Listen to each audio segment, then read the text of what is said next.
बहुत जल्दी खाने में लगी है भैया। आप लोग भी बर्थडे करो।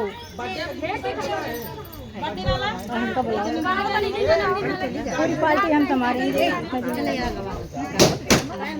खुशी का दिन है हवा खाई जाए। चला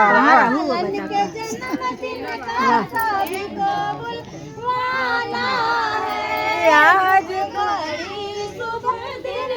लालन के जन्मदिन का सभी को बुलाना है।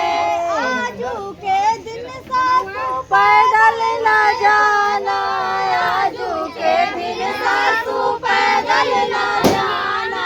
भेजूंगी मोटर कार कार संगे बाजा बाजा के संगे राजा राजा के संगे चली आना।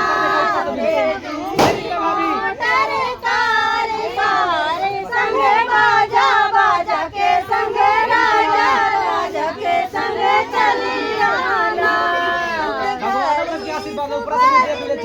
लालन के जन्मदिन का